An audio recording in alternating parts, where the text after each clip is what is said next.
Some people spend their entire lives chasing powerful connections. Lena Carter once had one. She was married to a billionaire. Yet the day she walked into bankruptcy court, she stood completely alone. No expensive lawyer beside her. No powerful family defending her. No husband holding her hand. Just a quiet woman in a borrowed grey suit, standing across from the very family that once toasted champagne at her wedding. And the cruelest irony? The people trying to financially destroy her were the same people who once called her family. But what they didn't know was this. 10 years earlier, Lena had helped a stranger rebuild his life after losing everything. She never asked for recognition. She never expected to see him again. And she certainly never imagined that the stranger she once helped would one day become the judge presiding over the very courtroom meant to destroy her. Because sometimes, life writes justice in the most unexpected ways. Before we dive into this incredible story of betrayal, love, and quiet resilience, welcome to Love Stories by Mr. Johnson. If you enjoy powerful stories about relationships, life lessons, and the unexpected ways our choices shape the future, take a moment to like this video, subscribe to the channel, and tell us where you're watching from in the comments. Now, let me ask you something. Have you ever helped someone during a difficult moment without realizing how much it meant to them? And have you ever been blamed for something you didn't do by the very people who should have protected you?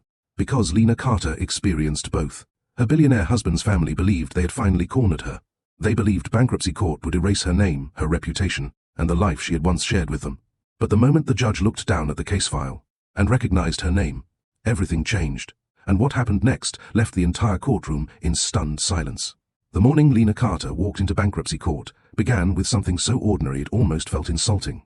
Her kettle whistled, not loudly, just a soft, steady sound rising from the stove in her small apartment kitchen. For a moment she simply stood there, watching the steam curl upward. The apartment was quiet, except for the hum of the refrigerator and the faint traffic noise from the street below. She poured the hot water slowly into a mug with a fading blue pattern. It was the last mug she had kept from the life she used to live. Everything else had been sold. The car, the furniture, the designer clothes she never really liked but had learned to wear when she married into a billionaire family. All gone now. But the mug remained. She wrapped both hands around it and stared out the window. The sky over the city was pale grey, the kind of color that made the world feel unfinished. Lena took a careful sip. Then she glanced at the envelope lying on the kitchen table. White, heavy paper. A legal seal stamped into the corner. She had already read it 3 times the night before, yet her eyes returned to the words again. Notice of civil financial liability hearing filed by Whitmore Capital Holdings, the same company that once paid for her wedding, the same family that once called her their daughter. And now they were asking a judge to declare her financially responsible for $68 million. The number still felt unreal. Lena let out a quiet breath and set the mug down. People often imagine that losing everything happened in a dramatic explosion, but in reality, it usually happened quietly, piece by piece, conversation by conversation, silence by silence, until one day you realized you were standing somewhere you never expected to be. Like bankruptcy court. An hour later, Lena stood outside the courthouse. The building rose several stories above the street, its stone columns giving it a kind of stern dignity. People passed by her on the sidewalk without noticing. Men in business suits, a mother pushing a stroller, 2 teenagers laughing about something on a phone. Life moving normally. Lena pulled her coat tighter around herself. There had been a time when stepping out of a car here would have meant cameras. Whitmore Capital was one of the most powerful investment firms on the West Coast. When Adrien Whitmore attended public events, journalists often followed. But that life felt like something she had watched in a movie rather than lived herself. Because the truth was simple. She had never belonged to that world. She had only borrowed it for a while. And now the bill had arrived. Inside the courthouse, the air smelled faintly of old paper and polished wood. Security directed her through a metal detector. Her small purse was scanned. No one treated her like someone connected to wealth or power. Just another person with a legal problem. She followed the hallway signs until she found the courtroom. Outside the door sat 3 men in dark suits. Whitmore lawyers. They looked exactly the way Lena remembered. Sharp, confident, expensive. One of them glanced up when she approached. His expression shifted slightly when he recognized her. Not anger, not hostility, something colder. Professional detachment, like a surgeon studying a patient. "Miss Carter," he said politely. Lena nodded. "Mr. Gallagher." They had met during the divorce proceedings 2 years earlier. Back then he had represented Adrien's family interests, not Adrien himself. Just the family. "How are you today?" he asked. The question sounded almost sincere. "Fine," Lena replied. He smiled faintly. "Good." Neither of them mentioned the obvious, that his legal team was attempting to financially destroy her. Another lawyer checked his watch. "Court begins in 5 minutes." Lena took a seat across the hallway. No one sat beside her, and strangely, she preferred it that way, because sitting alone meant she didn't have to pretend this situation made sense. The story the Whitmore lawyers planned to tell the judge was simple. Too simple. According to their case documents, Lena Carter had manipulated her billionaire husband into approving a series of financially irresponsible philanthropic investments, community lending programs, education grants, small business development funds, all projects Lena had helped design during her years working in financial literacy programs. None of the investments had been illegal, but they hadn't produced immediate profits either, which, in the Whitmore family's world, was considered failure. So the lawyers argued that Lena had used emotional influence over Adrien to redirect company funds, and therefore she should be financially responsible for the losses. It was a clever legal theory. Cruel, but clever, because technically Adrien had approved the investments. But if the court believed Lena had manipulated him, then responsibility could shift. And shifting responsibility was what powerful families did best. The courtroom doors opened. People began filing inside. Lena walked in slowly and sat at the small table designated for the defendant. Across the room, the Whitmore lawyers spread their documents across a polished wooden desk. 3 attorneys, 2 assistants, stacks of folders. It looked less like a hearing and more like a carefully prepared execution. Lena folded her hands in her lap. Her father had once told her something during a difficult moment in her childhood. "Fear gets louder when you try to fight it alone," he had said. But sometimes courage is just sitting still and letting the noise pass. She wondered what he would think if he could see her now, standing alone against a billionaire family. Her phone buzzed quietly in her purse, a message from an unknown number. She hesitated before opening it. Only one sentence appeared on the screen. "You don't have to face this alone." No name, no explanation. Lena frowned slightly. For a moment she considered replying, but before she could decide, a clerk stepped forward. "All rise." The room stood. The judge entered. He was older than Lena expected. Grey hair, calm expression, the kind of presence that filled a room without raising its voice. He sat down and opened the case file in front of him. "Be seated." Papers rustled as everyone sat again. The judge adjusted his glasses and glanced briefly at the lawyers. Then his eyes moved to Lena, only for a second. But something about that look lingered, like a person hearing a familiar melody they couldn't quite place. He began reading the case summary, silently. The courtroom was so quiet, Lena could hear the faint ticking of a wall clock. 1 minute passed, then another. Finally the judge spoke. "This matter concerns Whitmore Capital Holdings versus Lena Carter, regarding claims of financial manipulation and liability." He paused, then looked down again at the document. His brow furrowed slightly, and suddenly his eyes lifted toward Lena again. This time the look was sharper, focused, like a memory slowly finding its shape. He leaned forward slightly. "Miss Carter?" Lena straightened. "Yes, Your Honor." The judge removed his glasses. For a long moment, he simply studied her face. And then he asked a question that no one in the courtroom expected. "Did you, by any chance, run a financial recovery workshop in Portland about 10 years ago?" A ripple of confusion moved through the Whitmore legal team. Lena blinked. "Yes," she answered slowly. "I did." The judge leaned back in his chair. A quiet smile appeared on his face. "Well," he said thoughtfully, "that explains why I knew your name." Across the room, the Whitmore lawyers exchanged uncertain looks. But the judge's attention remained on Lena, because 10 years earlier, long before the billionaire marriage, long before the lawsuits, before anyone in this courtroom had ever heard her name, Lena Carter had helped a stranger rebuild his life. And that stranger was now the man holding the power to decide her future. For a moment, no one in the courtroom spoke. The silence felt different now. Before, it had been the quiet of routine legal procedure. Now it carried curiosity. Even the Whitmore lawyers looked unsettled. One of them leaned toward another and whispered something under his breath. At the defendant's table, Lena sat perfectly still. She searched the judge's face, trying to place him in her memory. Portland. 10 years ago.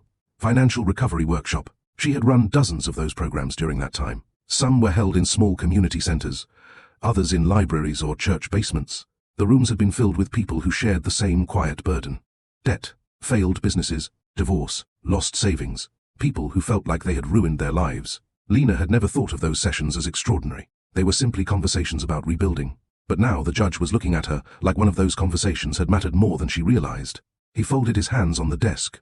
"Miss Carter," he said calmly, "before we proceed with the hearing, I would like to clarify something." The Whitmore attorney, Mr. Gallagher, immediately stood. "Your Honor, if I may." The judge raised one hand slightly. "Counsel, I will allow you to present your case shortly. For now, I am asking a simple question." Gallagher hesitated, then nodded. "Of course, Your Honor."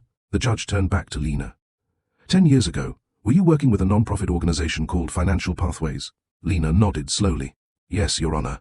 That organization ran a program for individuals recovering from major financial losses, bankruptcy, foreclosure, failed businesses." "That's correct." The judge gave a small, thoughtful nod. "And your role was to teach participants how to rebuild their financial lives?" "Yes." The room remained silent.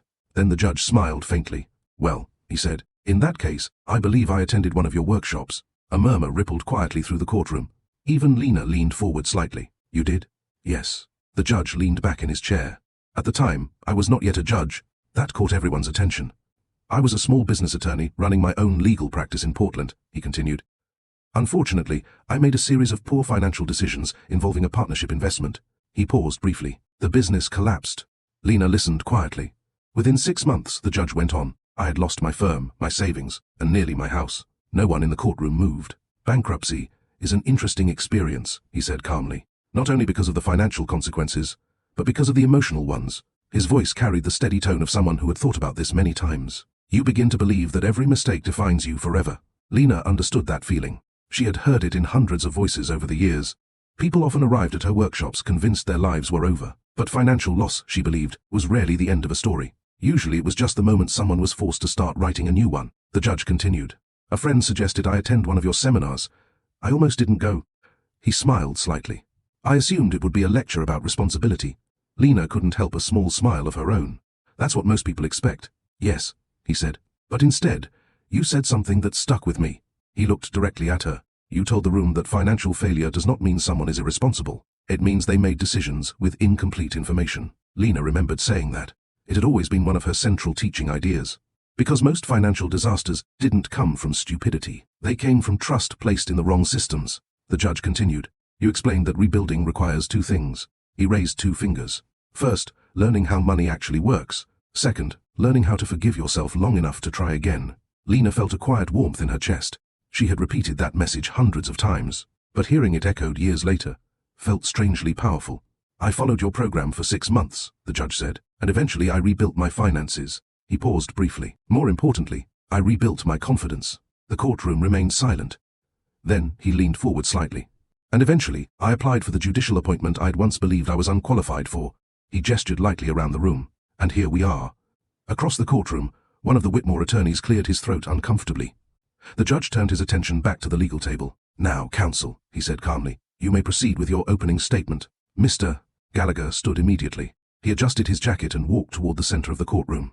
Thank you, Your Honor. His voice was smooth and controlled.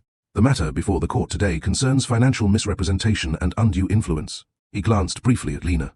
Our client, Whitmore Capital Holdings, alleges that Ms. Carter improperly influenced Adrien Whitmore, then a senior executive within the firm, to authorize a series of investments that resulted in substantial financial losses. He began pacing slowly. These investments included several philanthropic financial initiatives. He lifted a folder. Community lending cooperatives. Another page. Small business grant funds. Another. Educational microfinance programs. He looked at the judge. While these programs may sound admirable in theory, the reality is that they represented a significant departure from Whitmore Capital's fiduciary investment strategy. The judge remained neutral. Gallagher continued. Our position is that Ms. Carter used her personal relationship with Mr. Whitmore to persuade him into making these decisions. He placed the folder on the table. Decisions that resulted in tens of millions of dollars in losses. Lena listened quietly. The judge spoke. Counsel, I have reviewed the case documents. Yes, Your Honor. What evidence do you have that Ms. Carter manipulated Mr. Whitmore? Gallagher gestured toward the file. Multiple internal communications indicate that the philanthropic initiatives were closely aligned with Ms. Carter's professional interests. That alone does not prove manipulation. Gallagher hesitated slightly. Our argument is that the investments would not have occurred without her influence. The judge leaned back thoughtfully. So your claim is that Mr. Whitmore, an experienced financial executive, managing billions of dollars, was incapable of making his own decisions. The Whitmore legal team exchanged quick glances. Gallagher cleared his throat. Our claim is that he was emotionally influenced by someone he trusted. The judge tapped his pen lightly on the desk. Interesting. He looked down at the file again. Then, back at Lena. Ms. Carter. Yes, Your Honor. Did you force Adrien Whitmore to approve these investments? No. Did you manipulate him? No. Did you recommend certain programs based on your professional experience in financial literacy and community development? Yes. And who ultimately approved those investments? Lena answered calmly. Adrien did. The judge nodded slowly. Across the courtroom, the Whitmore attorneys appeared increasingly uncomfortable. But the judge wasn't finished. Counsel, he said, turning to Gallagher. Do you have evidence that Mr. Whitmore himself believes he was manipulated? Gallagher hesitated again. Mr. Whitmore is not present today. That answer seemed to linger in the room. The judge raised an eyebrow. The primary decision-maker in this case is not present. He is currently overseas on business. The judge nodded slowly. I see. He closed the file in front of him. Well, he said. "This will certainly be an interesting hearing." Then he glanced again at Lena. And for the first time since the hearing began, his voice carried the faintest hint of something personal. "Because based on my past experience with Miss Carter," he paused. "She has a habit of helping people rebuild their lives." The Whitmore lawyers stiffened slightly. "And yet," the judge continued calmly, "today we are here because someone claims she destroyed one." He folded his hands. "So I am very curious to see how that argument unfolds." The courtroom clock ticked quietly. Outside the tall windows, the afternoon light shifted slightly across the polished floor. And for the first time since the lawsuit began, Lena realized something important. The Whitmore family had expected this hearing to be easy. They had expected power to be enough. But now, the story was no longer entirely under their control. And somewhere, across the ocean, Adrien Whitmore had no idea that the woman he once loved was sitting in a courtroom fighting for her future. Or that the past he had tried so hard to bury was beginning to surface again. Before we continue this story, take a moment to think about something. Have you ever done something good for someone, and years later realized that moment mattered far more than you ever imagined? Lena Carter once helped strangers rebuild their lives after financial failure. She never expected recognition, and she certainly never imagined that one of those strangers would someday sit in the judge's chair while she stood in bankruptcy court. Life has a strange way of bringing our past choices back when we least expect it. But the real question is this: did Lena's kindness just change the atmosphere in that courtroom? Or is there still something far bigger about her past that no one in the Whitmore family understands yet? If you're enjoying this story so far, don't forget to like this video, subscribe to Love Stories by Mr. Johnson, and share it with someone who loves powerful stories about love, betrayal, and second chances. And tell me in the comments, do you think the Whitmore family underestimated Lena, or do you believe they still have a way to win this case? Let's continue the story. The strange thing about memory is that it rarely returns in dramatic moments. It slips in quietly. A smell, a voice, the sound of someone laughing across a crowded room. As Lena sat in the courtroom listening to the faint rustle of legal papers, a memory from years earlier drifted back to her. A hotel conference room, cheap coffee, and a man in the back row who didn't belong there. 8 years earlier, Portland, Oregon. The Financial Pathways seminar had been scheduled for a Saturday morning. Lena arrived early, the way she always did. She unlocked the community center classroom and switched on the lights. Rows of folding chairs faced a whiteboard. On the front table, she placed a stack of printed workbooks titled "Rebuilding After Financial Collapse." The title often embarrassed participants. People didn't like admitting they had collapsed. But Lena believed honesty was the first step toward recovery. She set out coffee and paper cups. Then she wrote 3 words on the whiteboard: clarity, patience, discipline. Those words formed the foundation of every workshop she taught. Money problems were rarely solved quickly, but they were almost always solvable. Participants began arriving slowly. A middle-aged couple whispering nervously to each other. A young man in construction boots. A woman holding a notebook tightly in both hands. Lena greeted each person with the same calm warmth. "Good morning. I'm glad you're here." Some smiled politely. Others avoided eye contact. Shame often walked into the room before anyone else did. But then the door opened again, and the man who stepped inside caught Lena's attention immediately. Not because he looked wealthy. He didn't. He wore a simple navy jacket and carried no briefcase. But there was something about the way he observed the room. Measured. Quiet. Like someone used to studying situations before speaking. He chose a seat in the back corner. Lena noticed that he didn't touch the coffee, and he didn't speak to anyone. But he listened carefully. When the room filled, Lena closed the door and stood at the front. "Good morning, everyone," she said gently. "My name is Lena Carter." Her voice carried the calm confidence of someone who had spent years guiding difficult conversations. "Before we begin, I want to say something important." She paused. "In this room, no one is a failure." Several people shifted in their chairs. "That word gets thrown around a lot when money disappears," she continued. "But losing money does not mean you're irresponsible." She picked up a marker and wrote another word on the board. Information. Financial collapse usually happens because someone made decisions without complete information. She turned back toward the group. "Today we're going to change that." The man in the back corner raised his eyes slightly. For the next hour, Lena explained concepts that many financial institutions rarely bothered to teach. How interest actually compounds. Why high-risk investments often appear attractive during economic booms. How emotional pressure can influence financial decisions. She spoke plainly. No complicated jargon. No judgment. Just clarity. Because, in her experience, people didn't need lectures. They needed understanding. During a short break, participants gathered around the coffee table. Some spoke quietly.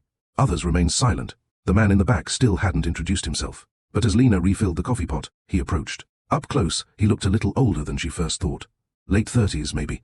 His expression carried the tired focus of someone who hadn't slept well in weeks.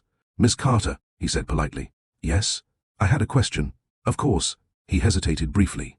"Earlier you said financial collapse happens because of incomplete information." "That's right. What if the information you had was wrong? Lena studied his face carefully. That happens more often than people think. He nodded slowly. I invested in a business partnership 2 years ago, and the numbers looked solid. Market projections were strong. His voice remained calm, but there was tension beneath it. The problem was, the projections were fabricated. Lena had heard similar stories before. Did you lose money? He gave a quiet laugh. Everything. She didn't react with shock. People didn't need dramatic reactions. They needed stability. Do you still have income? Yes. That's good. But the debt, he said. We'll talk about that. He studied her for a moment. You don't seem surprised. I'm not. Why? Because rebuilding after financial loss is far more common than people realize. He leaned slightly against the table. You sound very confident about that. I am. Why? Because I've watched hundreds of people do it. He nodded again. Then he extended his hand. Daniel. She shook it. Lena. Neither of them knew that 10 years later they would meet again under very different circumstances. One as a defendant, the other as a judge. But at that moment, they were simply two people discussing the complicated relationship between money and mistakes. Back in the courtroom, Lena blinked softly as the memory faded. The Whitmore lawyers were organizing documents again. Judge Daniel Mercer reviewed the case file quietly. It felt surreal realizing that the tired man from the back of a seminar room now sat in the judge's chair. She had helped him rebuild his life. And now he held the authority to decide hers. Across the courtroom, Mr. Gallagher cleared his throat. Your Honor, the plaintiff would like to present financial statements demonstrating the losses incurred by Whitmore Capital due to the defendant's recommendations. The judge nodded. Proceed. Gallagher walked toward the evidence table. These documents show a total loss exceeding $68 million. He handed a binder to the clerk. These losses occurred across 4 separate community investment programs. Judge Mercer flipped through the pages slowly. Counsel, he said after a moment, I noticed that several of these programs remain operational. That is correct.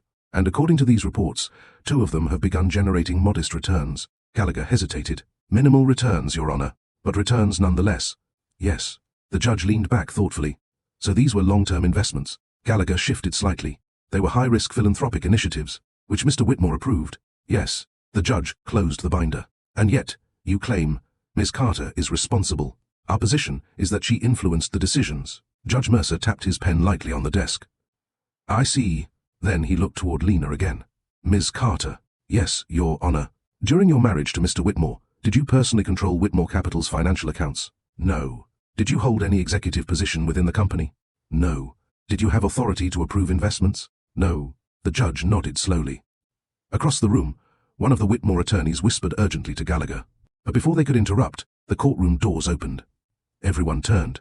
A tall man stepped inside. His suit was dark, travel-worn. His expression carried the controlled intensity of someone who had rushed across continents without stopping. Lena felt her breath catch, because she recognized him instantly. Adrien Whitmore, her ex-husband, and the man whose silence had started this entire disaster. The room grew very still. Adrien walked forward slowly. Every step echoed softly across the wooden floor. Mr. Gallagher's eyes widened slightly. Mr. Whitmore, we weren't expecting you. Adrien didn't answer him. His gaze remained fixed on Lena. For a long moment, neither of them spoke. 2 years of silence stood between them. 2 years of unanswered questions. Finally, Adrien turned toward the judge. Your Honor, he said calmly. I believe I should be present for this hearing. Judge Mercer studied him carefully. I assume you are Adrien Whitmore. Yes. The executive who approved the investments in question. Adrien nodded. That's correct. The judge leaned back slightly. Well then, Mr. Whitmore. He folded his hands calmly. This hearing just became far more interesting, and Lena realized something she hadn't expected. The man who had once let her walk away without a fight had finally come back, but she didn't yet know whether he had come to help her, or finish what his family had started. For a moment, the courtroom seemed to forget how to breathe. Adrien Whitmore's arrival changed the air in a way no legal document could. The Whitmore lawyers looked stunned. Mr. Gallagher stepped forward quickly. Mr. Whitmore, we were under the impression you were still in Zurich. Adrien didn't look at him. I was. And yet you're here, Gallagher said carefully. Yes. The answer was simple, but the tone behind it carried something the lawyers didn't like: independence. Judge Mercer studied Adrien for a moment. You arrived at an interesting time, Mr. Whitmore. Adrien nodded respectfully. I understand. You're aware that your family's company has filed a claim alleging financial manipulation by Ms. Carter. Yes. And that the alleged manipulation concerns investment programs you approved. Adrien's gaze moved briefly toward Lena. Just a quick glance, but it was enough to stir memories she had tried to bury. The quiet confidence he once carried, the thoughtful stillness that had drawn her to him years earlier. Then he returned his attention to the judge. I'm aware. Judge Mercer leaned back slightly.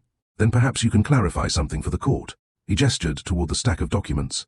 These investments, were they approved under your authority? Yes. The Whitmore legal team stiffened.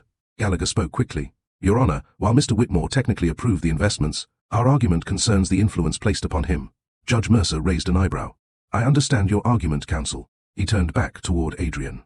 Mr. Whitmore, were you pressured or manipulated into making these decisions? Adrien answered without hesitation. No. The courtroom went silent. Gallagher blinked. Mr. Whitmore, perhaps you misunderstand the legal framework here.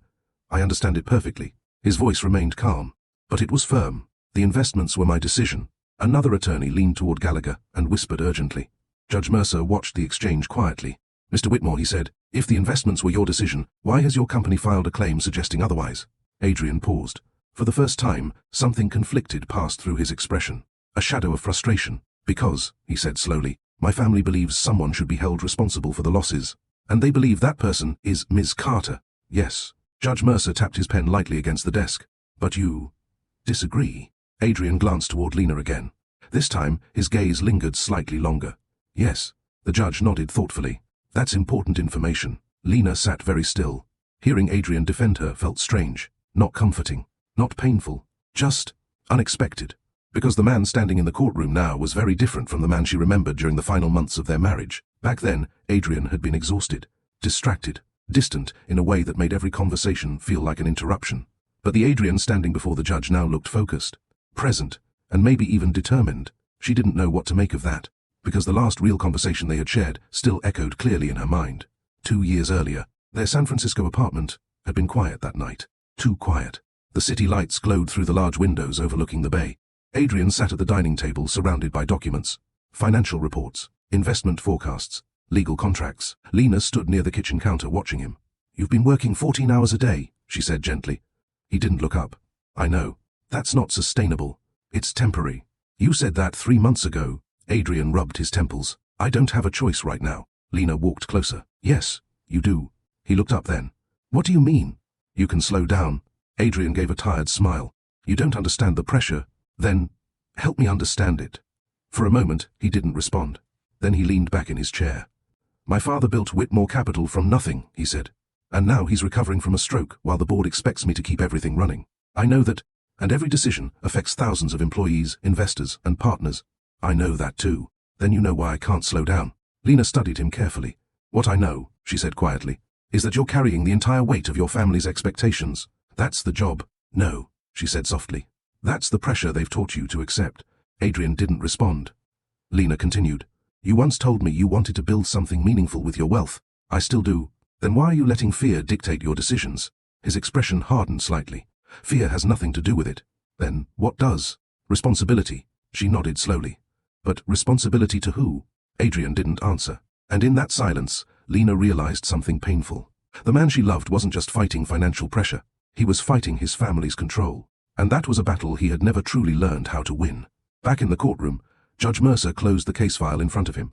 Mr. Whitmore, he said calmly, if you accept responsibility for the investment decisions, that raises an important question. Adrien nodded. Yes. Why has this matter progressed to a bankruptcy hearing against Miss Carter? The Whitmore lawyers immediately shifted uncomfortably. Gallagher stepped forward again. Your Honor, the company's position is that emotional influence can still constitute financial liability. The judge held up a hand. Counsel, I understand the legal theory. He looked toward Adrien. But the primary decision-maker in those investments is now present in this courtroom. Adrien spoke quietly. My family believes the investments damaged the company's reputation. And you? I believe they helped people. Another silence settled across the room. Judge Mercer leaned back in his chair again. I would like to review additional documentation before making any preliminary determinations. He glanced at the clock. We will take a short recess. The clerk stood. All rise. Everyone in the courtroom stood as the judge exited. The moment the door closed, the room erupted in quiet conversation. Whitmore lawyers huddled together urgently. Assistants whispered over stacks of documents. But Lena remained seated. And after a moment, Adrien walked toward her. Each step felt strangely heavy, like two separate timelines were finally crossing again. He stopped a few feet from her table. For a moment, neither of them spoke. Then he said quietly, Hi, Lena. Her voice remained calm. Hi. 2 years of silence rested in that single word. Adrien glanced briefly toward the lawyers across the room. They didn't tell me the hearing was today. That's surprising. They told me it was procedural. Lena gave a small, almost amused smile. It is. He studied her face carefully. You look different. Different how? Stronger. She didn't respond. Instead, she asked the question that had been waiting for 2 years. Why did you let them do this? Adrien's jaw tightened slightly. It's complicated. It always was. For a moment he didn't answer. Then he said quietly, I never believed they would take it this far. But they did. Yes. Another silence stretched between them. Then, Adrien said something unexpected. I've been looking for you. Lena frowned slightly. Why? Because I realized something after you left. And what was that? He met her eyes. That silence can destroy things faster than any argument. Lena looked at him for a long moment. Then she said softly, yes. She already knew that lesson, because their marriage had been proof of it. Across the courtroom, the Whitmore lawyers watched the conversation nervously, because for the first time since the lawsuit began, the story they had carefully constructed was starting to crack. And if Adrien Whitmore chose to speak the full truth, the entire case could collapse. The courthouse hallway felt quieter than the courtroom. Lena stepped outside during the recess and walked slowly toward a row of tall windows overlooking the street. Cars moved steadily below. People crossed intersections.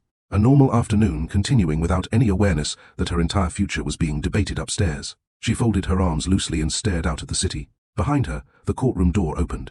She didn't need to turn around to know who it was. Adrien's footsteps had always been quiet, measured. He stopped a few feet away. For a moment, neither of them spoke. Then Adrien said softly, I didn't know they filed the lawsuit. Lena kept her eyes on the window. That's hard to believe. I know how it sounds. It sounds convenient. He didn't argue. Because the truth was complicated, and complicated truths often sounded like excuses. A few seconds passed. Finally, Lena turned around. The last time she had stood this close to Adrien Whitmore had been in the hallway of their apartment building 2 years earlier. Back then, he had looked exhausted. Now he looked different. Still serious. Still controlled. But clearer somehow. Like someone who had finally stopped running from something. You look healthier, she said. He gave a small nod. I sleep now. That's good. Another pause. Then Lena asked the question she had avoided in the courtroom. Why are you really here? Adrien leaned lightly against the wall. When I heard your name during a board call this morning, I realized something was wrong. What kind of board call? The kind where people try to solve problems without telling you the full story. And you flew across the world because of that? Yes. Lena studied his face carefully. You must have known they were blaming me. I suspected, but you said nothing. His jaw tightened slightly. I thought they were just protecting the company's reputation. She let out a quiet breath. By destroying mine. Adrien looked down briefly. I didn't think it would reach court. But it did. Yes. The simplicity of his answers almost made her laugh. Not because they were funny, because they were painfully familiar. Adrien had always believed problems could be managed quietly, handled behind closed doors, resolved through patience and careful negotiation. But sometimes, silence didn't solve problems. Sometimes it allowed them to grow. And Lena had learned that lesson the hard way. 8 years earlier, the first time Adrien Whitmore attended Lena's seminar, he stayed after the session ended. Most participants left quickly, some embarrassed, others relieved. But Adrien lingered near the whiteboard, while Lena packed up the workbooks. You mentioned something earlier, he said. Yes? That financial recovery requires clarity before confidence. That's right. What if you don't trust your own judgment anymore? Lena looked up at him. That's actually very common. He gave a faint smile. That's reassuring. She leaned lightly against the table. When someone experiences financial collapse, the biggest damage usually isn't the money. It's the confidence. Exactly. He crossed his arms thoughtfully. How do you rebuild that? You start small. With what? Decisions you can control. He considered that. And if those decisions fail too? Then you learn something valuable. What? That failure doesn't destroy you. The room was quiet now. Sunlight filtered through the windows of the community center. Adrien looked around briefly. You do this every week? Almost. Why? Lena shrugged slightly. Because no one else teaches people how money actually works. That seems like a major gap in the financial system. It is. And you're trying to fix it. I'm trying to help people avoid the mistakes powerful institutions sometimes encourage. Adrien raised an eyebrow. That sounds dangerously honest. She laughed softly. It usually surprises people. He studied her for a moment. Can I ask something else? Of course. What made you start doing this? Lena hesitated. Not because the answer was secret. Because it was personal. My parents lost their savings during the housing crisis, she said. They trusted an investment advisor who didn't explain the risks properly, and they recovered eventually. But it was painful watching them believe they had failed. Adrien nodded slowly. That must have shaped your perspective. It did. And now you're helping other people avoid the same experience. That's the idea. He smiled slightly. Well, Ms. Carter. Yes. I think you might be one of the most practical financial advisors I've ever met. She raised an eyebrow. That's an unusual compliment. It's meant sincerely. Then he extended his hand again. Adrien Whitmore. This time, she recognized the name immediately. Because Whitmore Capital appeared frequently in financial news, one of the fastest-growing investment firms on the West Coast. Her eyes widened slightly. You're that Adrien Whitmore. The same. And you're attending a financial recovery workshop. He shrugged. Even billionaires can make bad decisions. Lena laughed softly. I suppose that's true. And in that moment, something unexpected happened. Not attraction, not romance, just recognition. Two people who saw the financial world in very different ways, but understood something important about responsibility. Back in the courthouse hallway, Lena crossed her arms again. You never told your family about that workshop, she said. Adrien shook his head. No, why not? Because my family doesn't like admitting vulnerability. That sounds accurate. He gave a faint smile. I told them I met you at a finance conference. That's easier to explain. Yes. She studied him for a moment. And when did you decide to marry the woman from the financial recovery seminar? Adrien's expression softened slightly. About 6 months later. That fast? It didn't feel fast at the time. Why? Because I trusted you. Her gaze held his. You trusted me enough to marry me, but not enough to defend me. The words hung quietly between them. Adrien didn't argue, because he knew she was right. Across the hallway, the courtroom doors opened again. The clerk called out, the hearing will resume in 2 minutes. People began returning inside. Adrien pushed away from the wall. Lena, yes? There's something you need to know. What? My family believes those investments were a mistake. I know, but I don't. She blinked slightly. What do you mean? I mean, the programs you designed are working. Her brow furrowed. The reports showed losses, short-term losses. And long-term? Adrien looked directly at her. Long-term, they're becoming profitable. Lena stared at him. And your family knows this? Yes. Then why are they still pursuing the case? Adrien hesitated. Then he said quietly, because admitting they were wrong would cost them something they value more than money. What? He glanced toward the courtroom doors. Control. Lena felt a slow chill move through her chest. Because if Adrien was telling the truth, then this lawsuit had never been about money. It had been about power, and powerful families rarely surrendered power without a fight. The courtroom felt heavier when they returned. Not louder, just heavier. Like the air itself had become aware that something important was beginning to surface. Lena took her seat again at the small table. Across the room, the Whitmore attorneys were speaking rapidly in low voices. One of them kept glancing toward Adrien, with obvious frustration. Adrien sat quietly beside his company's legal team, but the distance between them felt unmistakable. He wasn't part of their strategy, and that made them nervous. The clerk stood. All rise. Judge Mercer entered again, and everyone stood. When he sat, the room followed. The judge opened the case file once more. Before we continue, he said calmly, I would like to clarify a few points that have arisen during the recess. His eyes moved briefly toward Adrien. Mr. Whitmore has stated that he personally approved the investments being discussed. He turned a page, and that Ms. Carter did not manipulate him into doing so. The Whitmore lawyers shifted slightly. Mr. Gallagher stood. Your Honor, if I may clarify our position, you may... Gallagher adjusted his jacket. Our argument is not that Ms. Carter forced the decisions. Rather, that she exercised emotional influence over Mr. Whitmore in a way that compromised his fiduciary judgment. Judge Mercer looked at him carefully. Counsel, are you suggesting that Mr. Whitmore, an executive responsible for billions of dollars in assets, is incapable of distinguishing personal relationships from financial decisions? Gallagher hesitated. Our claim is that the investments deviated from the company's traditional strategy. That may be true. The judge leaned back slightly, but deviation does not equal manipulation. Gallagher glanced briefly at Adrien. Your Honor, Whitmore Capital experienced measurable financial losses as a result of these programs. The judge tapped the documents in front of him. Yes, I see that. Then he turned another page. And I also see projections indicating that 2 of the programs are beginning to generate long-term returns. Gallagher stiffened slightly. Those returns are minimal. Minimal is still positive. The courtroom remained quiet. Then Judge Mercer turned toward Lena. Ms. Carter. Yes, Your Honor. These programs, community lending cooperatives, educational finance initiatives, what was their primary objective? To provide access to financial tools for people who are typically excluded from traditional banking systems. The judge nodded. And your experience designing these programs comes from your work in financial literacy? Yes. He studied her for a moment. Explain something to me. Of course. Why would a major investment firm fund programs like these? Lena answered calmly. Because underserved markets represent long-term economic potential. The Whitmore lawyers looked slightly surprised. She continued. When people gain access to responsible financial systems, they start businesses, buy homes, and participate in the broader economy. And that creates growth. Yes. The judge nodded thoughtfully. So these investments weren't purely charitable. No. They were strategic. Yes. Across the room, Adrien watched her carefully. This was the Lena he remembered from the seminars.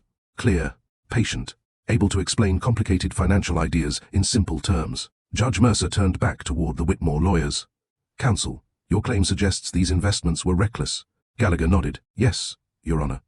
But according to Miss Carter's explanation, they represent long-term economic strategy. Gallagher cleared his throat.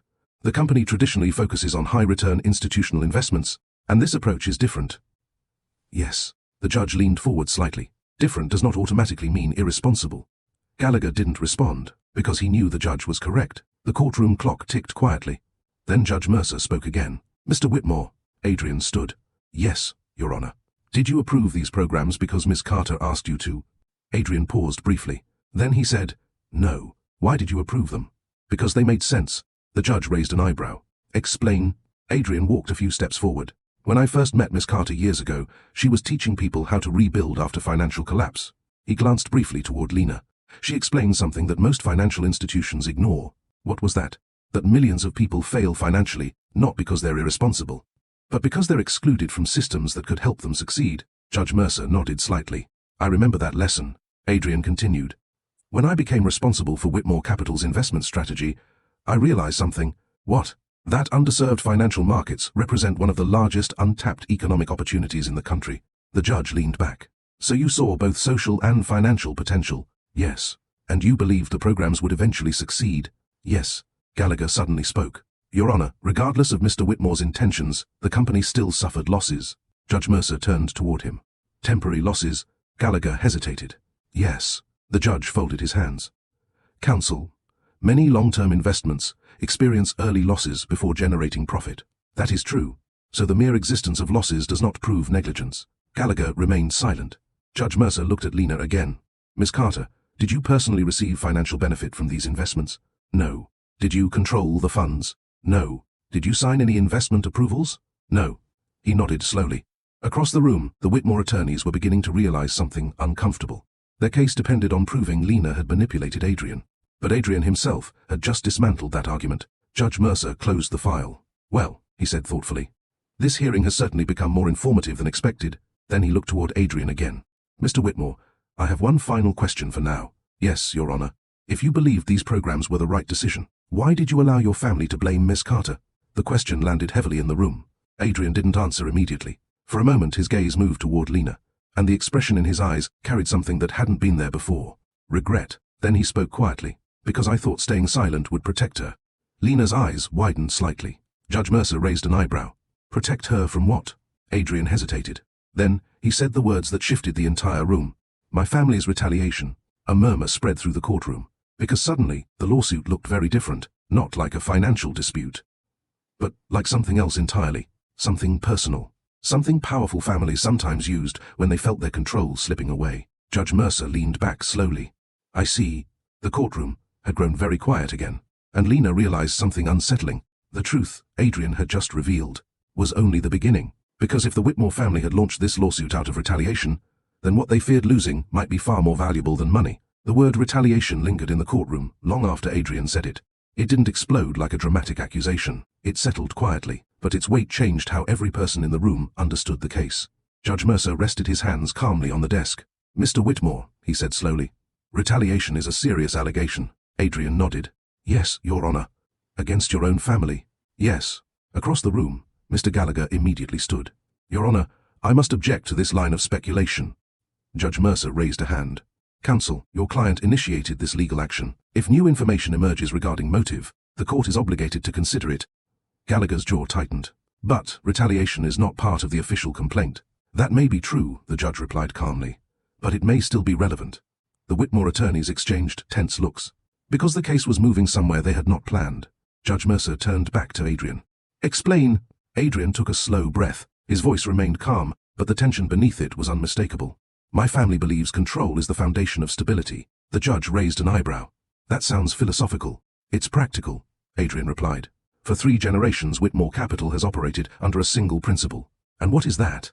No one outside the family influences company strategy. The judge glanced briefly toward Lena. And yet, Miss Carter's work clearly influenced your thinking. Yes, Adrien didn't hesitate. Which my family considered unacceptable. Lena felt a slow, quiet realization forming in her chest. She had always suspected the Whitmores disliked her influence, but hearing Adrien say it openly made something painfully clear. Their marriage had never just been a relationship. It had been a threat. 6 years earlier. The first time Lena visited the Whitmore estate in Napa Valley, she noticed the silence. Not peaceful silence. Controlled silence. The kind that exists in spaces where everyone understands invisible rules. The estate sat across rolling vineyards that stretched toward distant hills. The house itself looked more like a museum than a home. Glass walls, polished marble floors, artwork that seemed too expensive to breathe near. Adrien walked beside her as they entered. "Don't worry," he said quietly. "I'm not worried." "You look worried." She smiled slightly. "I'm just observing." "Observing what?" "The pressure." He frowned. "What pressure?" "The kind people carry when they believe they're being evaluated." Adrien glanced around. His mother and 2 brothers stood near the fireplace, speaking quietly with a business associate. Servants moved silently between rooms. "Welcome to my childhood," he said. Lena squeezed his hand gently. "Is it always like this?" "Yes." "And you grew up here?" "Yes." "Did anyone ever laugh?" Adrien paused. Then he said softly, "Sometimes." A few minutes later, Adrien's mother approached them. Victoria Whitmore carried herself with the quiet authority of someone used to being obeyed. She smiled politely. "Adrien." "Mother." She turned toward Lena. "And you must be Miss Carter." "Lena," she replied politely. Victoria studied her carefully, not rudely, but thoroughly, like someone reviewing a document before signing it. "I've heard about your work," Victoria said. "That's kind of you. Financial literacy programs, correct?" "Yes. For struggling families." "That's right." Victoria nodded slowly. "A noble endeavor." The words sounded complimentary, but the tone carried something else. Distance. As if generosity itself was slightly suspicious. "And how did you meet my son?" Victoria asked. "At a financial seminar." "Interesting." She glanced briefly toward Adrien. "My son rarely attends seminars." Adrien shrugged slightly. "Sometimes it's useful to listen." Victoria's gaze returned to Lena. "And what exactly were you teaching at this seminar? How financial systems actually work?" Victoria's expression remained pleasant. "And why would people need that explanation?" Lena answered calmly. "Because many institutions benefit when people don't understand those systems." For a brief moment, the room felt colder. Victoria studied her again. "You're very direct." "I try to be clear." Adrien watched the exchange quietly. Then Victoria smiled again. "Well, clarity can be refreshing." But Lena noticed something in her eyes. Calculation. Back in the courtroom, Judge Mercer leaned forward slightly. "So your family believed Miss Carter's ideas represented outside influence?" Adrien nodded. "Yes." "And that threatened their authority?" "Yes." Mr. Gallagher spoke again. "Your Honor, this is becoming a discussion about family dynamics rather than financial liability." Judge Mercer looked at him calmly. "Family dynamics often influence financial decisions." Gallagher didn't respond. The judge turned toward Lena again. "Miss Carter, during your marriage to Mr. Whitmore, were you ever formally involved in Whitmore Capital's leadership?" "No." "Did you hold voting rights in the company?" "No." "Did you request those rights?" "No." The judge nodded slowly. "So your influence came through conversation?" "Yes." "And Mr. Whitmore chose whether to act on those conversations?" "Yes." Across the room, the Whitmore lawyers looked increasingly uneasy, because the foundation of their case was weakening with every answer. Judge Mercer glanced toward Adrien again. "You said you remained silent to protect Ms. Carter from retaliation." "Yes." "And yet, that silence eventually allowed this lawsuit to happen." Adrien's jaw tightened slightly. "Yes." The judge tapped his pen once. "That seems like a miscalculation." Adrien didn't argue. "It was." The room grew quiet again. Then, Judge Mercer said something unexpected. "Mr. Whitmore, in my experience, powerful families often confuse control with stability." Adrien nodded slowly. "Yes. But sometimes control becomes its own weakness." Across the courtroom, the Whitmore legal team sat very still, because the judge's words carried a subtle warning. This case was no longer moving in the direction they expected. And Lena realized something else. For years she had believed the Whitmore family simply disliked her, but now she understood something deeper. They hadn't just disliked her. They had feared what she represented. A different way of thinking about money. A different way of measuring success. And if that idea spread inside their company, it could change everything. The courtroom remained quiet after Judge Mercer's last remark. No one rushed to speak, because the hearing had moved beyond simple financial arguments. Now it was touching something deeper. Power, control, and the uncomfortable possibility that the Whitmore family had tried to protect their influence rather than their company. Judge Mercer closed one folder and opened another. "Counsel," he said calmly, looking toward Mr. Gallagher, "I would like to review the internal financial reports regarding the community investment programs." Gallagher stood immediately. "Of course, Your Honor." He handed a thick binder to the clerk, who delivered it to the judge. The room waited as Judge Mercer flipped slowly through the pages. numbers, charts, projected timelines, and then something interesting appeared. He paused, then looked up. Counsel, according to these projections, 2 of the programs are expected to become profitable within 3 years. Gallagher cleared his throat. That projection assumes continued funding, so they are not inherently failing. No. The judge turned another page. And this report from 6 months ago shows increased participation in the lending cooperatives. That is correct. And default rates remain below national averages. Yes. Judge Mercer leaned back. So the evidence suggests these programs are stabilizing. Gallagher shifted slightly. They remain outside the company's traditional strategy. That is not the same as financial irresponsibility. The words settled firmly in the room. Because the judge was slowly dismantling the central narrative of the lawsuit. Across the courtroom, Lena sat quietly, listening. Years earlier, she had built those programs with a simple idea in mind. Give people access to financial tools, teach them how to use those tools responsibly, and allow time to do the rest. She had never expected those programs to become the center of a legal battle, or a reason for a billionaire family to try to erase her. Judge Mercer closed the binder. "Mr. Whitmore," he said. Adrien stood again. "Yes, Your Honor. Were these programs your idea or Ms. Carter's?" Adrien answered honestly. "The initial concept came from Lena's work in financial education, and the decision to invest. That was mine." The judge nodded slowly. "And did your family oppose those decisions at the time?" "Yes, strongly. Yes." Mr. Gallagher shifted uncomfortably. "Your Honor, internal disagreements within a corporation are normal." "They are," Judge Mercer replied, "but they are not grounds for transferring financial liability to a private citizen." Gallagher remained silent. Because the judge was correct. The courtroom clock ticked quietly. Then Judge Mercer spoke again. "Mr. Whitmore, when did your family first begin discussing legal action against Ms. Carter?" Adrien hesitated briefly. "About a year after our divorce." The judge raised an eyebrow. "That seems delayed." "Yes." "Why the delay?" Adrien glanced briefly toward the Whitmore attorneys. Then he answered carefully. "Because the programs were initially underperforming, and your family believed Ms. Carter's influence was responsible." "Yes. But now, the programs are improving." "Yes." Judge Mercer leaned forward slightly. "Then why continue the lawsuit?" The room went silent again. Adrien didn't answer immediately, because the real reason was difficult to say out loud, but finally he did. "My family believes admitting they were wrong would weaken their authority." The Whitmore lawyers immediately stood. "Your Honor." Judge Mercer raised his hand again. "Sit down, counsel." The command was quiet, but unmistakable. They sat. The judge turned toward Lena. "Ms. Carter." "Yes, Your Honor." "When you designed these programs, what did you expect would happen?" She answered calmly. "I expected early losses." "Why?" "Because new financial ecosystems take time to stabilize." The judge nodded thoughtfully. "And your projections assumed long-term growth?" "Yes." He leaned back again. "Which appears to be happening?" "Yes." Across the courtroom, tension was rising, because the case was slowly collapsing under its own logic. If the programs were improving, if Adrien had approved them willingly, if Lena had not controlled the funds, then the lawsuit had no foundation, except one: pride. Judge Mercer folded his hands. "Well," he said thoughtfully, "this court has heard enough preliminary testimony to reach an important conclusion." Every person in the room leaned forward slightly. "Based on the evidence presented so far," he continued, "there is no indication that Ms. Carter committed financial manipulation." Mr. Gallagher stood immediately. "Your Honor, we have additional documentation. I will review it." The judge's voice remained calm. "But at this moment, the central argument of your case appears weak." Gallagher's expression tightened. "Your Honor, Whitmore Capital has suffered reputational damage due to these investments." Judge Mercer nodded. "That may be true, but reputational damage is not the same as legal liability." The room grew very still, because everyone understood what was happening. The judge was preparing to dismiss the case, but before he could continue, the courtroom doors opened again. A woman stepped inside, tall, elegant. Her silver hair was pulled back neatly, and her posture carried the quiet authority of someone used to commanding rooms. Lena recognized her instantly. Victoria Whitmore, Adrien's mother, the true architect of the Whitmore family's power. She walked calmly toward the center of the courtroom. Every eye followed her. Even Judge Mercer paused.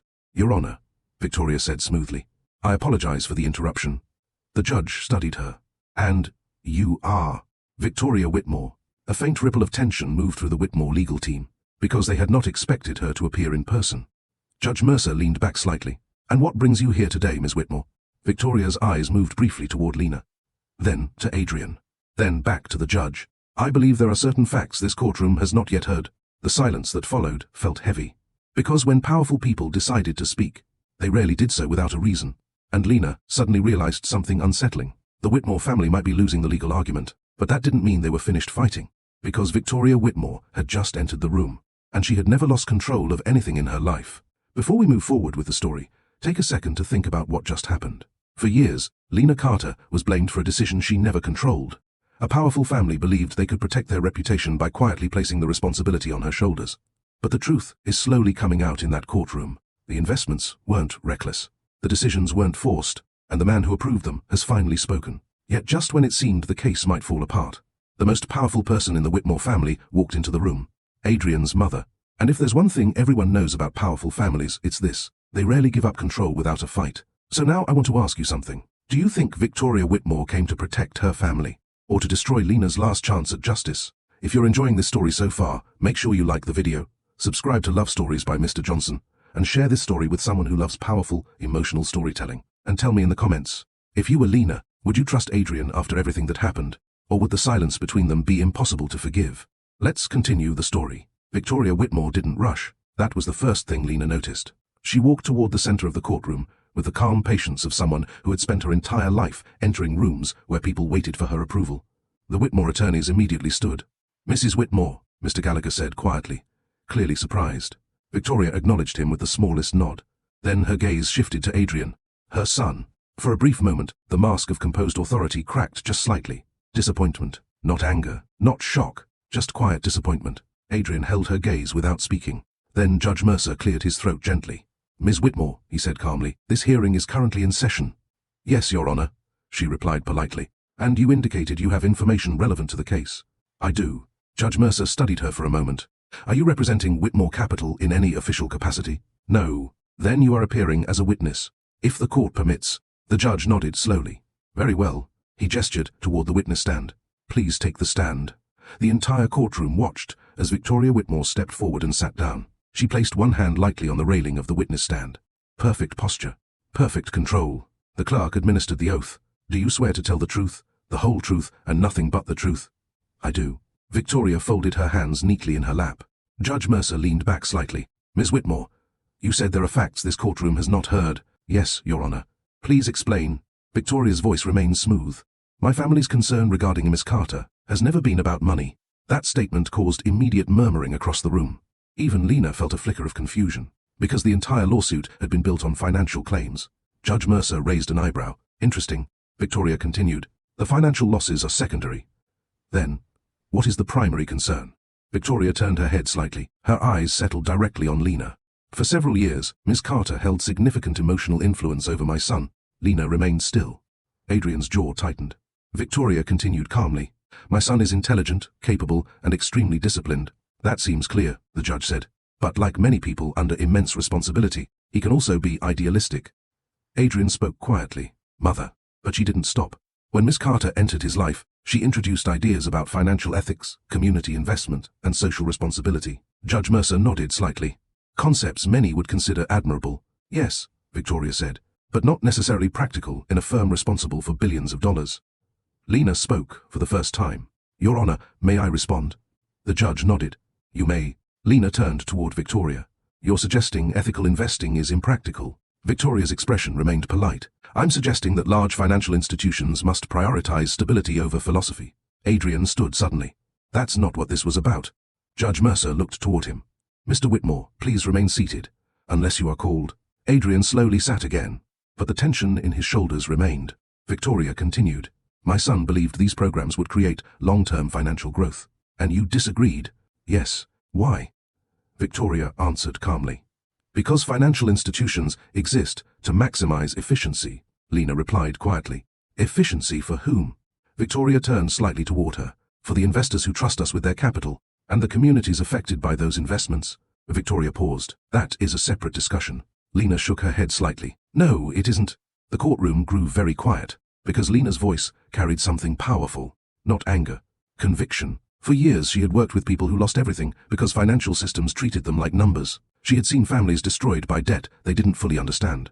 Small businesses crushed by loan structures designed for profit rather than sustainability. And she had learned something important. Money always reflected values, whether people admitted it or not. Judge Mercer spoke again. "Ms. Whitmore, forgive my confusion." "Yes, Your Honor."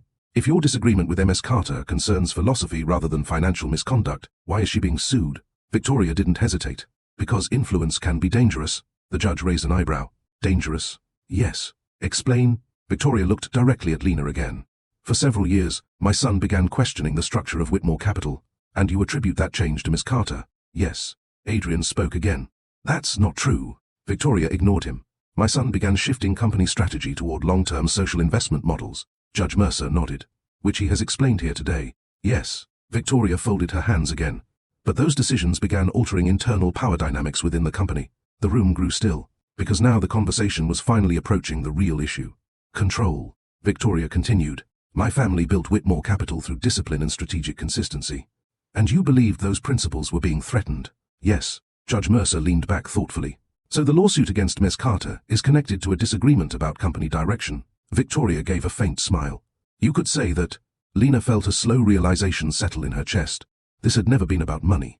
It had never even been about the programs. It had been about Adrien changing. About Adrien beginning to see the financial world differently. And Victoria Whitmore believed Lena had caused that change. Judge Mercer folded his hands. Miss Whitmore, are you suggesting Miss Carter should be legally punished for influencing her husband's perspective? Victoria answered calmly. No. Then why are we here? For the first time since entering the courtroom, Victoria hesitated. Just slightly. Then she said quietly, because influence can reshape power structures. The room remained silent. Judge Mercer studied her carefully. Ms. Whitmore, he said slowly, this court is not responsible for protecting family power structures. Victoria met his gaze. I'm aware of that. Then, I must ask again. The judge leaned forward slightly. What exactly do you hope to achieve with this lawsuit?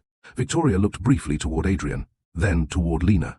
And finally she answered, to ensure my son remembers where he came from. The words felt colder than any accusation, because Lena understood their meaning instantly.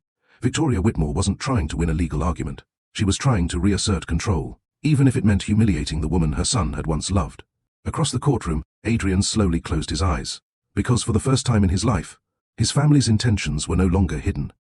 For several seconds after Victoria Whitmore finished speaking, the courtroom remained silent, not the quiet of confusion, the quiet of recognition, because everyone present understood something important now. This lawsuit had never been about numbers. It had been about control.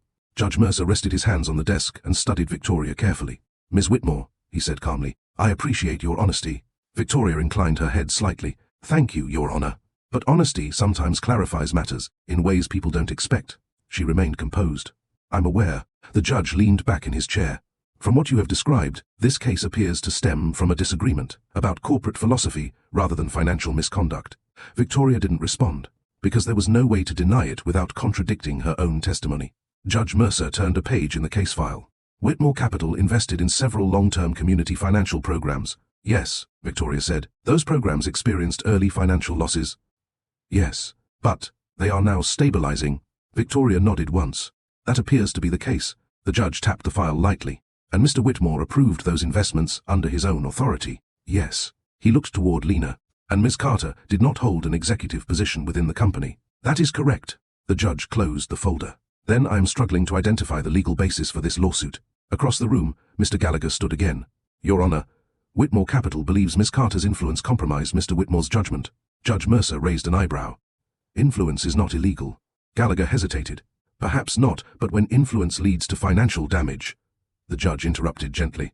Counsel, every major business decision is influenced by conversations, ideas, and relationships. Gallagher fell silent. Judge Mercer continued. If courts began assigning financial liability to people simply for influencing opinions, half the world's marriages would become legal battlegrounds. A few quiet chuckles moved through the courtroom. Even Lena allowed herself the faintest smile. But Victoria Whitmore remained perfectly still, because she understood something the lawyers were beginning to realize. The case was collapsing. Judge Mercer turned his attention to Adrien again. Mr. Whitmore. Adrien stood. Yes, Your Honor. You have stated that the investment decisions were yours. Yes. And that Miss Carter did not manipulate you. Yes. The judge nodded slowly. Then the responsibility for those decisions belongs to you. That's correct. And you are prepared to accept that responsibility. Adrien didn't hesitate. Yes. A ripple of quiet surprise moved through the courtroom, because very few executives willingly accepted responsibility for decisions that had cost millions. Judge Mercer studied him carefully. That is an unusual position.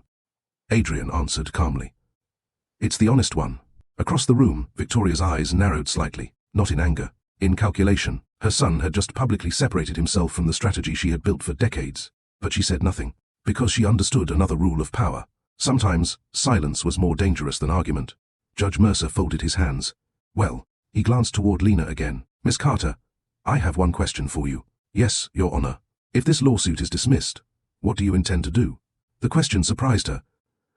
I'm not sure I understand. You've spent years building financial education programs. Yes. Programs that appear to be working. Yes. The judge nodded thoughtfully. So if this case disappears tomorrow, what happens next for you? Lena paused. She hadn't thought that far ahead. For the past several months, her energy had been focused entirely on survival. But now, standing in the courtroom, something became clear. The programs she had helped create were still alive, still growing, despite everything the Whitmore family had tried to stop. I'll keep doing the same work, she said quietly, teaching people how financial systems operate. Why? The answer came easily. Because most people are never taught how money really works. Judge Mercer smiled faintly. I remember that lesson. Across the courtroom, Adrien watched her with quiet admiration. Because that simple answer was exactly why he had fallen in love with her years ago. Not because she was dramatic, not because she was impressive, but because she believed small, practical knowledge could change people's lives. Judge Mercer looked back at the lawyers. Counsel, unless new evidence emerges, this court sees no legal justification to proceed with a bankruptcy claim against Miss Carter. Mr. Gallagher tried once more. Your Honor, Whitmore Capital has suffered reputational damage. The judge nodded. That may be so, but reputational damage is not a crime. The finality in his voice was unmistakable. Across the courtroom, Victoria Whitmore sat quietly. For the first time since entering the room, she appeared to be reconsidering her strategy. Because she knew something the others did not. The Whitmore family had built their empire on control, but control only worked when people followed the rules. And Adrien had just broken the most important one. Judge Mercer glanced at the clock. This court will recess briefly before issuing a formal decision. The clerk stood again. All rise. Everyone stood as the judge left the room. The moment the door closed, the tension broke like a glass finally cracking. Whitmore lawyers began speaking rapidly. Assistants gathered documents. Victoria Whitmore stood slowly. Her movements remained calm, precise. She stepped down from the witness stand and approached Adrien. Mother and son stood face to face. For a moment, neither spoke. Then Victoria said quietly, You've made this very complicated. Adrien didn't look away. It was already complicated. You could have handled this privately. Not anymore. Victoria studied him carefully. You're changing. Yes. And you believe that's wise. Adrien glanced briefly toward Lena, then back at his mother. I believe it's necessary. Victoria's expression remained unreadable, but her voice softened slightly. Your father built this company so our family would never lose control, and now you're trying to preserve it through fear. Her eyes sharpened slightly. That's not fear. It is. The silence between them stretched. Finally, Victoria said quietly, You always were the difficult one. Adrien almost smiled. Across the room, Lena watched the exchange carefully. For years, she had believed the Whitmore family was untouchable, unmovable. But now, she saw something different. A family structure beginning to crack. Not because of money, because of truth. And sometimes, truth was the one thing power couldn't control. But Lena didn't yet realize something else. The real decision in this case was only minutes away. When the courtroom doors opened again, the atmosphere had changed. Not dramatically, just enough to feel it. The tension that had filled the room earlier had softened into something quieter. Anticipation. Everyone understood that the hearing was nearing its conclusion. The Whitmore lawyers returned to their seats with less confidence than before. Their stacks of documents now looked less like weapons and more like paperwork that no longer mattered. Lena walked back to the defendant's table and sat down. Her hands rested calmly in her lap, but her mind felt strangely still. For months she had lived under the shadow of this lawsuit. Letters, legal meetings, endless worry about what bankruptcy could mean. And now the storm that had been hanging over her life was beginning to clear. Across the room, Adrien returned to his seat, though he sat slightly apart from the rest of his company's legal team. The distance was subtle, but meaningful. Victoria Whitmore sat behind the attorneys, her posture still perfect, her expression controlled. Yet Lena noticed something new. She was no longer trying to guide the situation, she was observing it, which meant she already understood how this was likely to end. The clerk stood once more. All rise. Judge Mercer entered the courtroom again. Everyone stood. When he sat down, the room followed. The judge opened the case file one final time. For a moment, he simply looked over the pages quietly. Then he closed the folder and placed both hands on the desk. Having reviewed the evidence and testimony presented today, he began. Calmly, this court is prepared to issue a preliminary decision. No one moved. Because everyone knew what those words meant, Judge Mercer continued.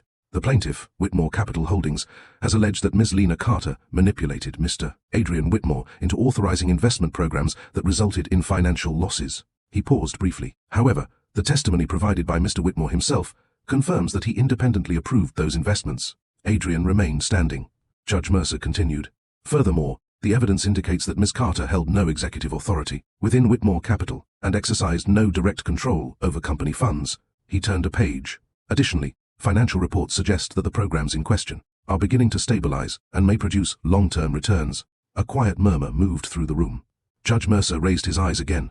Based on these facts, the court finds no legal basis for assigning financial liability to Ms. Carter. He paused again, and then said the words that officially changed everything. This bankruptcy claim is dismissed. The courtroom fell silent. For Lena, the moment felt strangely unreal. The fear that had been sitting quietly in her chest for months suddenly loosened. Not with excitement, not with triumph, just relief. Across the room, the Whitmore lawyers exchanged tense looks. They had expected a difficult hearing, but not a complete dismissal. Mr. Gallagher stood. Your Honor, Whitmore Capital reserves the right to appeal. You may pursue whatever legal options you believe appropriate, Judge Mercer replied calmly. But based on the evidence presented today, this court will not proceed with further action against Miss Carter. Gallagher slowly sat down, because appealing the decision would require stronger arguments, and those arguments did not exist. Judge Mercer turned toward Lena. Miss Carter, yes, Your Honor, you are free to go. The simplicity of those words carried enormous weight. Free. The word echoed quietly in her mind. Free from the lawsuit. Free from the accusation. Free from the shadow of a family that had tried to erase her. Judge Mercer continued. However, before this court adjourns, I would like to say something. The room grew quiet again. He looked toward Lena. 10 years ago, you stood in a community center and taught a group of strangers how to rebuild their financial lives. Lena listened quietly. You explained that failure is often the result of incomplete information rather than personal weakness. He smiled faintly. That idea stayed with me. The judge glanced briefly around the courtroom. And today it appears that lesson applies here as well. Across the room, Victoria Whitmore watched him carefully. Judge Mercer leaned back slightly. Powerful institutions sometimes forget that influence works both ways. He looked back toward Lena. Sometimes the person they try to silence is the one who understands the system best. Then, he added quietly, and sometimes that person is simply trying to help. The room remained silent. Judge Mercer closed the file. This court is adjourned. The gavel tapped once. The hearing was over. People began standing and gathering their belongings. The Whitmore legal team moved quickly, already discussing next steps in tense whispers. Victoria Whitmore stood slowly. She glanced once toward Adrien, then toward Lena. Her expression remained calm, but the message behind it was unmistakable. This battle had ended, but the story between their families was not entirely finished. She turned and walked toward the exit without another word. Adrien watched her leave. Then he looked back toward Lena. For a moment, they simply stood there across the room. The distance between them now felt very different from the distance earlier that morning. Not hostile, just uncertain. Lena gathered her purse and stood. The courtroom was nearly empty now. Judge Mercer stepped down from the bench and approached her. Ms. Carter. Yes, Your Honor. I meant what I said earlier. About the workshop? Yes. You helped a lot of people. Lena smiled gently. I was just sharing information. Information can change lives. He nodded politely. Good luck with whatever comes next. Thank you. The judge left the room, and suddenly it was just the two of them, Lena and Adrien, standing in the quiet courtroom where everything had finally unraveled. Adrien walked slowly toward her. You're free now, he said softly. Yes, I'm glad, she nodded. So am I. For a moment, neither spoke, because freedom sometimes created a different kind of uncertainty. The past had finally caught up with them, and now they had to decide what came next. The courtroom was almost empty now. The quiet felt different from before. Earlier, it had been the silence of tension, the kind that sits in a room when people wait for a decision that could change everything. Now it was the quiet of something ending. Lena slipped the strap of her purse over her shoulder and looked once more toward the door where Victoria Whitmore had disappeared. For years, that woman had represented an entire world Lena believed she could never understand. Power, influence, control. And yet, in the end, that world had not destroyed her. It had simply revealed itself. Adrien remained standing a few feet away. He looked less like the confident executive who had walked into the courtroom earlier and more like the man Lena remembered from long conversations in small cafes years ago. A man who often thought longer than he spoke. Finally he said quietly, I owe you an apology. Lena looked at him. For what? For a lot of things. He walked a little closer, but especially for my silence. The word lingered between them. Silence. That had been the real problem in their marriage. Not arguments. Not betrayal. Just the slow distance created when two people stop saying the things that matter. Lena nodded slightly. You were very good at silence. Adrien exhaled softly. Yes. For a moment he studied the empty courtroom. You know what the strange thing is? He said. What? I thought I was protecting you. Lena gave a faint, almost sad smile. That's the irony. What do you mean? When people try to protect others without asking what they actually need. She paused. They usually end up protecting themselves. Adrien didn't argue, because he knew she was right. 2 years earlier, he had convinced himself that staying quiet during the family conflict would keep Lena safe. Instead, it had left her alone, standing in a courtroom defending herself. "I should have spoken sooner," he said. "Yes. I thought I had more time." People always think that.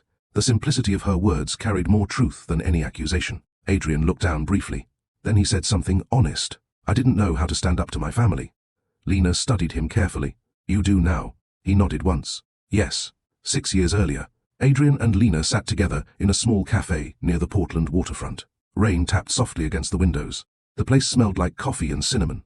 They had met there after one of Lena's seminars. At that time, Adrien had already attended several sessions. Not as a participant anymore, just as someone curious about the conversations happening there. "You talk about money differently than anyone I know," Adrien said. Lena smiled slightly. "How so?" "Most people treat money like a scoreboard. And I don't?" "No, you treat it like a tool. That's because it is." He leaned back thoughtfully. "My family treats it like control."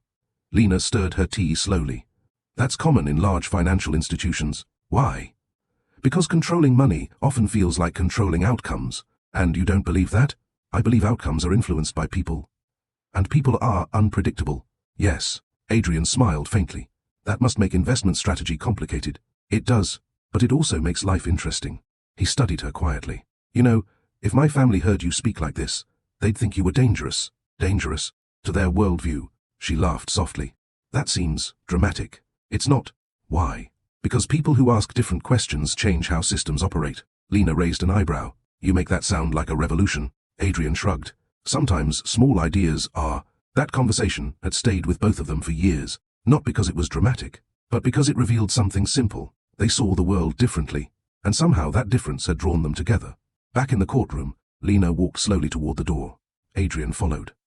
The hallway outside was nearly empty. A janitor pushed a cart quietly past them. Life returning to normal. For a moment, they stood beside the large courthouse windows. The afternoon sun had begun dipping lower in the sky. Lena looked out over the city. "You know something strange?" she said. "What?" "For months, I was terrified of this hearing. That makes sense. But now that it's over." She paused. "I realized the lawsuit wasn't the real problem." Adrien nodded slowly. "No. The real problem was what happened before it." "Yes." The silence between them felt gentler now. Not empty, just thoughtful. Adrien finally asked, "What will you do next?" Lena shrugged slightly. "The same thing I've always done." "Financial education?" "Yes." He smiled. "You never changed." "No. And that's a good thing." She turned toward him.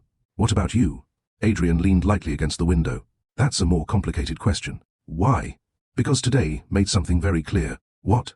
"My family and I no longer want the same future for Whitmore Capital." Lena studied him carefully. "That's not a small realization." "No. What will you do about it?" Adrien looked out across the city for a moment before answering. "For the first time in my life." He paused. "I'm not sure." Lena nodded slowly. And strangely, that uncertainty didn't worry her. Because for years, Adrien had lived inside a system where every step of his future had been decided in advance. Now that certainty was gone. And sometimes losing certainty was the only way people discovered what they actually believed. Adrien looked back at her. "There's something else I wanted to say." "What?" "I'm proud of you." The words surprised her. "For what?" "For never letting the world change what you care about." She smiled softly. "That's easier when you're not running a billion-dollar company." He laughed quietly. "That's probably true." Another pause settled between them. Then Adrien said gently, "Would you like to get coffee?" Lena blinked. "Coffee?" "Yes. Like a normal conversation?" "Exactly." She considered the question. 2 years ago she would have said yes immediately, but life had changed since then. So instead of answering quickly, she asked something else. "Why now?" Adrien didn't hesitate. "Because for the first time in a long time." He looked at her carefully. "We're not standing on opposite sides of a courtroom." Lena thought about that. Then she smiled slightly. "Coffee sounds reasonable." They walked toward the courthouse exit together, not as husband and wife, not even as people who knew exactly what they meant to each other anymore. Just two people who had finally stopped avoiding the truth. And sometimes that was the most honest place a relationship could begin again. The cafe Adrien chose was small. Not the kind of place someone from a billionaire family usually visited. That was the first thing Lena noticed. It sat on a quiet corner 2 blocks from the courthouse, with wide windows and simple wooden tables. The smell of roasted coffee beans drifted through the air, warm and familiar. Lena stepped inside first. Adrien followed. For a moment, neither of them spoke as they looked around the room. People were working quietly on laptops. 2 college students were sharing a plate of pastries. A middle-aged couple sat by the window discussing something over tea. Normal life. Lena turned slightly toward Adrien. You come to places like this often? He smiled faintly. Not often enough. She nodded. That answer felt honest. They ordered coffee at the counter and found a table near the window. For a few seconds, they simply sat there, not awkwardly, just adjusting to the strange simplicity of the moment. No lawyers, no family expectations, no courtroom tension, just coffee. Adrien wrapped both hands around his cup. You know something interesting? He said. What? This is the first normal conversation I've had all day. Lena raised an eyebrow. Only today? He gave a quiet laugh. Fair point. She stirred her coffee slowly. You always liked places like this, he said. Yes. Why? Because people talk honestly in small spaces. Adrien leaned back slightly. That's a theory. It's a pattern. He nodded thoughtfully. You might be right.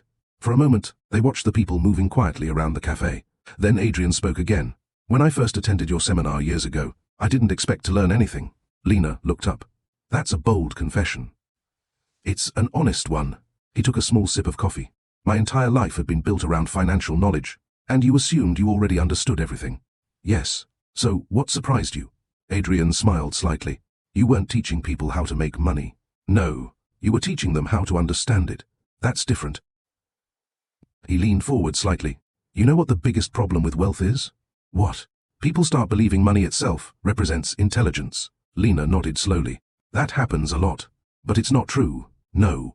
Money only reflects the decisions people make with it. Exactly. Adrien looked out the window for a moment. My family believes money should always flow toward efficiency. And you? I used to think that too. What changed? He looked back at her. You. Lena frowned slightly.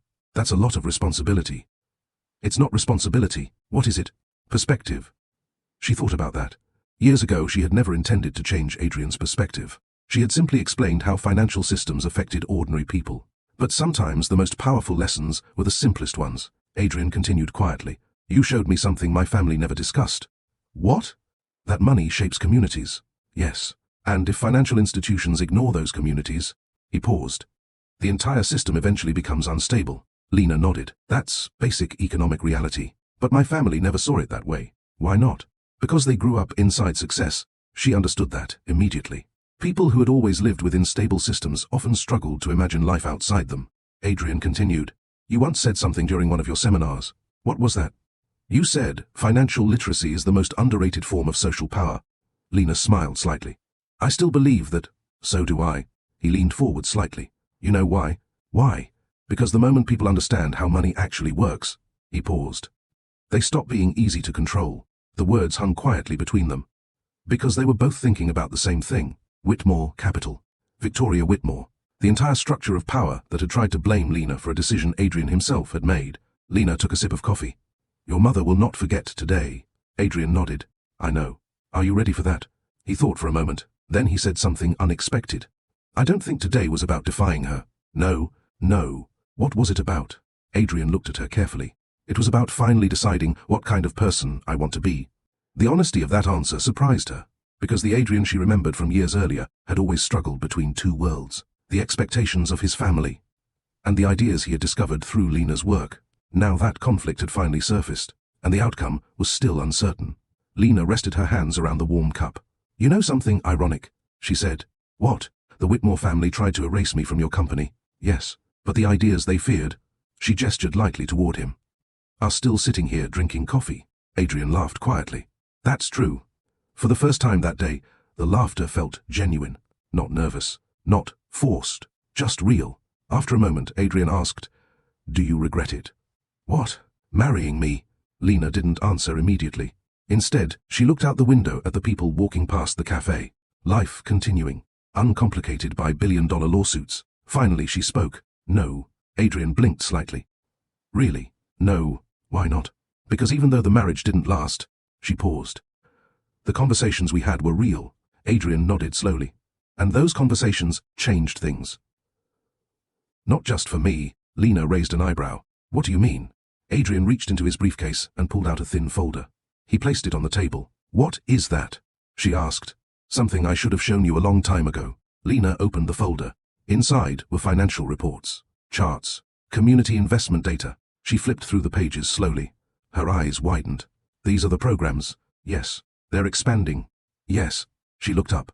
The lending cooperatives are opening new branches. Yes. And the education funds. They're reaching thousands of families. Lena stared at him. You kept funding them. Adrien nodded. Quietly. Even after the divorce. Yes. She looked down at the reports again. And suddenly something became clear. The ideas she had shared years earlier had not disappeared. They had grown. Quietly. Patiently. Just like she always believed they would. Lena looked back at Adrien. You didn't tell me. He gave a small smile. You never asked. For the first time since the courtroom hearing, Lena felt something unexpected. Hope. Not dramatic hope. Not romantic hope. Just the quiet realization that some things they had built together had survived, even after everything else had fallen apart. Lena stared at the folder for a long moment. The pages spread across the table told a story she had never expected to see. Numbers rising slowly, participation rates growing, new branches opening in cities she had never even visited. For years she had believed those programs were buried under Whitmore Capital's internal politics. Yet, here they were, alive, expanding, working. She closed the folder gently. You really kept this going, she said quietly. Adrien nodded. Yes, even when your family disagreed. Yes, even after the divorce. Yes. The cafe was quiet except for the low hum of conversation around them. Lena looked down at the reports again. You know what the strangest part is? She said. What? When I created these programs, I didn't expect them to grow this fast. Why not? Because systems like this usually take a decade to stabilize. Adrien smiled slightly. And yet, they're stabilizing already. Yes. She tapped one of the charts. The repayment rates are excellent. That surprised the board too. Why? Because they assumed the communities involved were high risk. Lena shook her head gently. That's the most common misunderstanding in finance. What is? People confuse lack of access with lack of responsibility. Adrien leaned back in his chair. I remember you explaining that. It's still true. She folded the folder closed.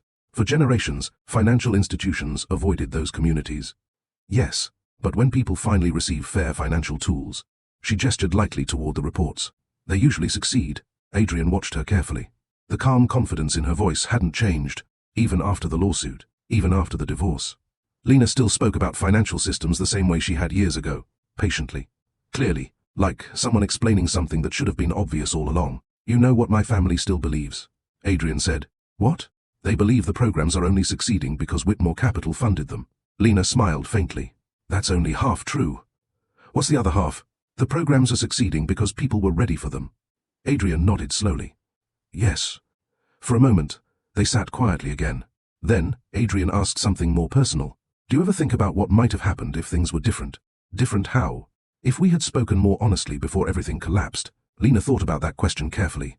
The past had a way of inviting endless speculation. What if this had happened?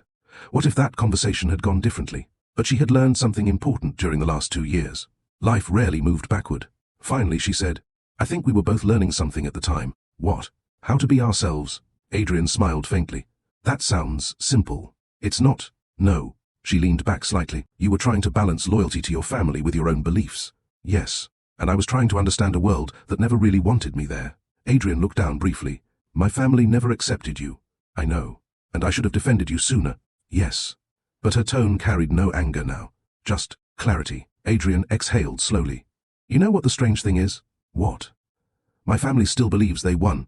Lena raised an eyebrow. How? They think the divorce ended your influence. She laughed softly. That's ironic. Why? She tapped the folder again. Because influence isn't about proximity. What do you mean? It's about ideas. Adrien nodded. And ideas don't disappear just because people stop seeing each other. Exactly. Outside the cafe window, the late afternoon sun had begun to fade. People walked along the sidewalks carrying groceries, talking on phones, living ordinary lives. For a moment, Lena simply watched them. Then she said something thoughtful. You know what I realized today? What?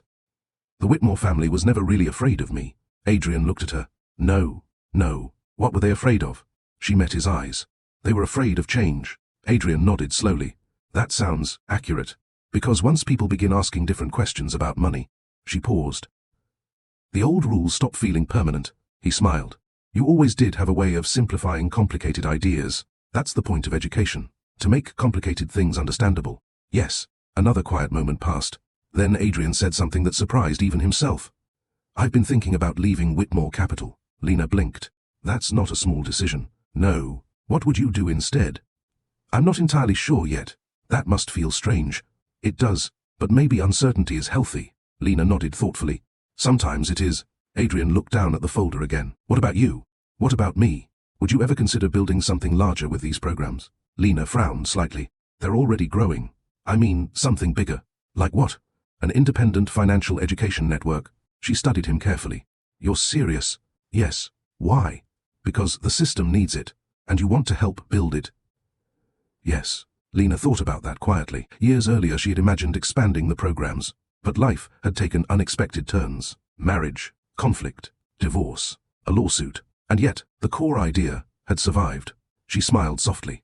You know what the real lesson in all this is? What? Money always follows belief. Adrien raised an eyebrow. Explain. People invest in the things they believe will matter. And you believe financial education matters? Yes. And now? She gestured toward him. So do you. Adrien smiled. That might be your fault. She laughed. I'll take partial credit. The cafe lights flickered on as evening approached. For the first time that day, the future felt open. Not predetermined by family expectations, not controlled by lawsuits. Just open. Adrien finished his coffee and stood. Walk with me, he asked. Lena nodded. They stepped outside together. The evening air felt cool and clear. For a moment, they stood on the sidewalk watching the city move around them. Then Adrien said quietly, You know something interesting? What? The Whitmore family tried to end your influence. Yes, but instead, he looked at her with a small smile. They made it stronger. Lena considered that for a moment. Then she nodded. Sometimes, resistance does that. They began walking down the street together. Not rushing, not planning too far ahead. Just two people moving forward with a better understanding of themselves. The story between them wasn't perfectly resolved. It wasn't a dramatic reunion, but something important had changed. They had finally learned the lesson that money, power, and pride had once hidden from them. Love wasn't about control, and influence wasn't about dominance. The most meaningful connections were built through understanding, and sometimes the most powerful legacy a person could leave behind wasn't wealth at all. It was knowledge. Knowledge that helped other people rebuild their lives. Just like Lena Carter had done all those years ago in a small seminar room in Portland. And just like she would continue to do long after the courtroom battle had faded into memory. And that brings us to the end of Lena Carter's story. A woman who walked into a courtroom alone, accused, misunderstood, and nearly erased by the power of a billionaire family. But in the end, the truth did something wealth and influence could not. It stood quietly and refused to move. Lena didn't win because she was powerful. She didn't win because she had better lawyers. She won because the ideas she believed in were stronger than the system that tried to silence her. And sometimes that's the most important lesson life can teach us. Money can build empires. Power can control institutions. But knowledge and integrity can change lives. So now I want to hear from you. If you were in Lena's position, would you have forgiven Adrien after everything that happened? Or do you believe some silence is too painful to come back from? Share your thoughts in the comments. And if this story moved you, don't forget to like this video, subscribe to Love Stories by Mr. Johnson, and share this story with someone who believes that real strength isn't about power. It's about standing by what you know is right. Thank you for spending this time with me, and I'll see you in the next story.